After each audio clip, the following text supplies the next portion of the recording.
This is Up Close. I'm Stephen I. Weiss. This week on Up Close, incarceration.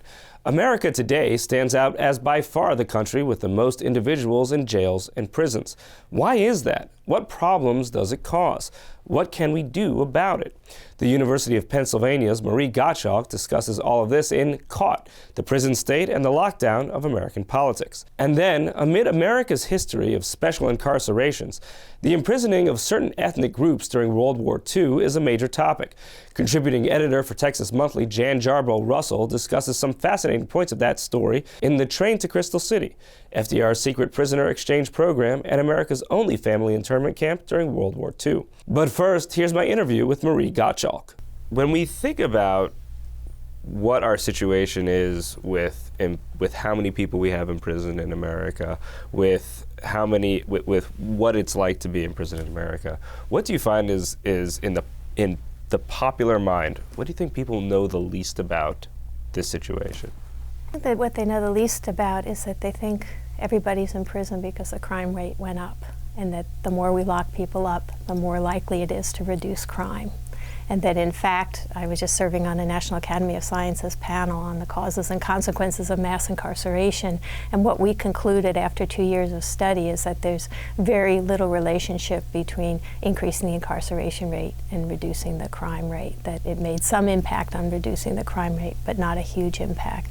I think the second point is that Americans don't realize how exceptional the number of people are. Right, let's talk about how exceptional it is, because you've got it's a factor, right? It's a multiple of the incarceration rate of pretty much any Western European country. Right. So we're about 5 to 12 times the rate of other countries. And I think the other important point is this is exceptional to our own history. So for much of the 20th century, our incarceration rate didn't gyrate very much. It stayed fairly stable, a little bit up, a little bit down.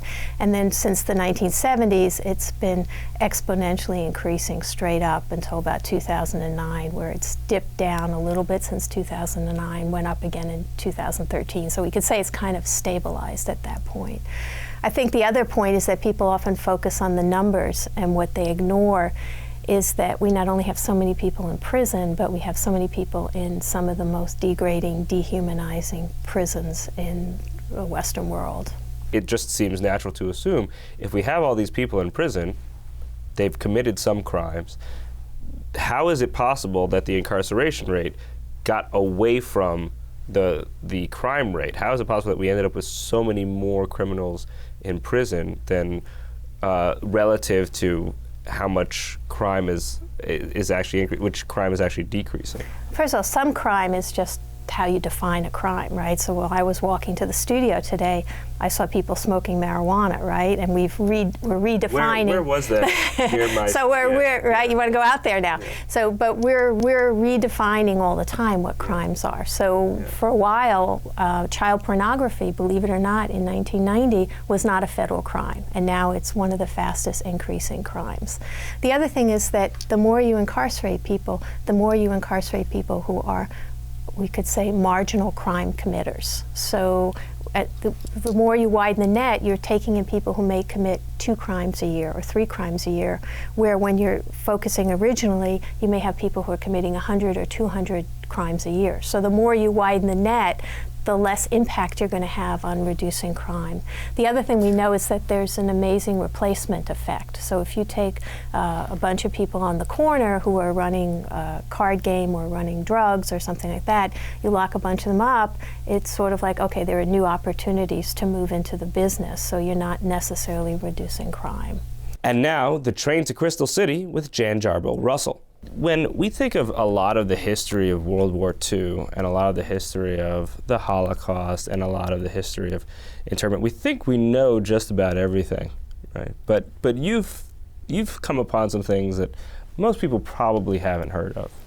Well, I came upon some things that were mind-boggling to me when I found them in the research. My book is about an internment camp in Crystal City, Texas, that housed enemy alien fathers, German, Japanese, and a few Italians, and their American-born children. And the goal of the camp seemed, when I started the book, to be very humanitarian.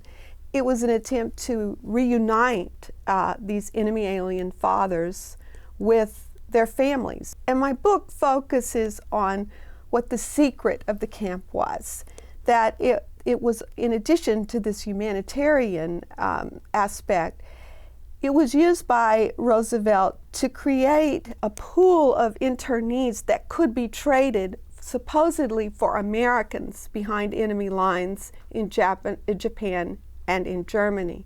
And I focus in particular on one family from Cleveland, Ohio.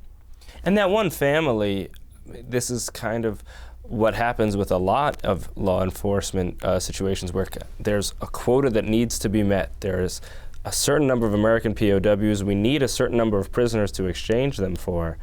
And so in this one family, it seems pretty much the charges were trumped up on this guy.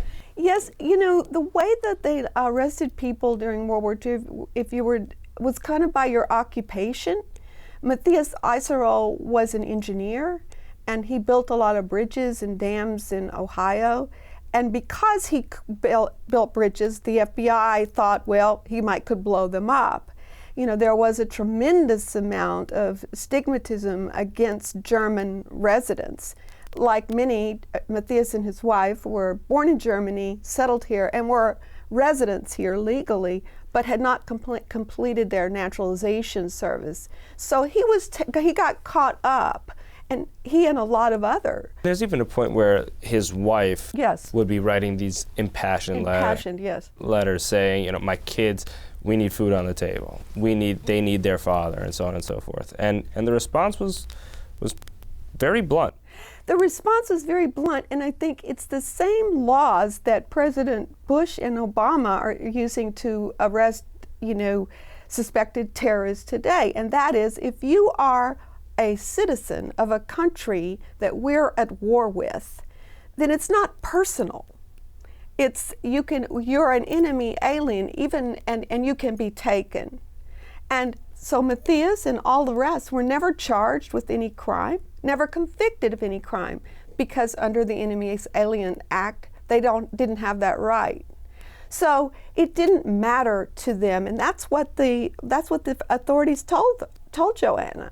Look, this isn't personal. That's all for this week's abbreviated web episode of Up Close. A reminder, you can see the full episode of Up Close on the Jewish Channel on cable, or listen to the full audio of the show as a podcast, available on iTunes and your favorite podcast player. The Jewish Channel is available on cable, Time Warner Cable Channel 1640, IOPLING Channel 505, RCN Channel 268, Cox Cable Channel 1, Bright House Channel 330, Verizon Fios Channel 900, and on Comcast on the on-demand menu on premium channels. For more information, visit tjctv.com.